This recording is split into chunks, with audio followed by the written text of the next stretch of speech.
Okay, so the first effect we are going to add is how to make a letter bounce. So every letter is going to come in one at a time. It's going to land in its place that it needs to be, and then it'll have a certain effect. The first one we're going to do is bounce.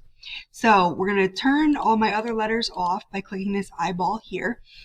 I have my B. My B goes on the screen.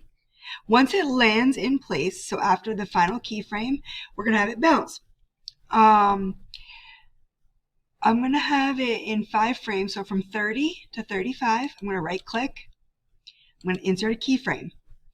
Now, I'm going to then go to, let's say frame 80. I want it to land back in its original place. So I'm going to insert another keyframe. Therefore, frame 30 and frame 80, it's in the same spot. In between there, all the keyframes I'm going to add, I'm going to have it moving. So I'm not going to actually move it with my mouse. I'm going to move it with the 4 arrows on my keyboard. So I'm going to have it come up a little bit. Insert a keyframe. Have it come up a little bit more. Now, remember we talked about the onion skin. It shows where it came from. It shows what the last frame looked like.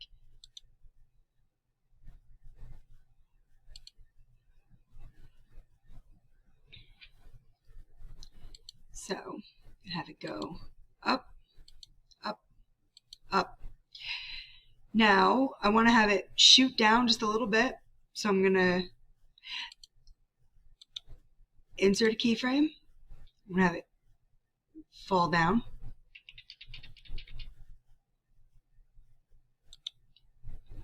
Insert a keyframe. Have it go back up. Insert a keyframe. Have it go a little bit higher. So what am I missing in between? The tweens.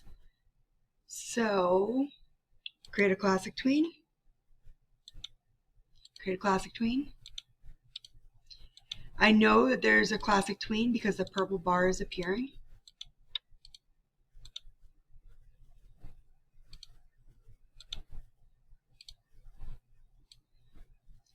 So watch my B when I drag the red bar back to the beginning and I hit play.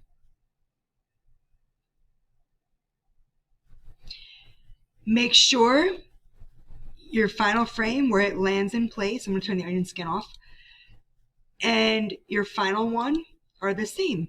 Because watch, I'm going to turn the other layers back on. We want the B to land in position because it's actually going to read my name at the end.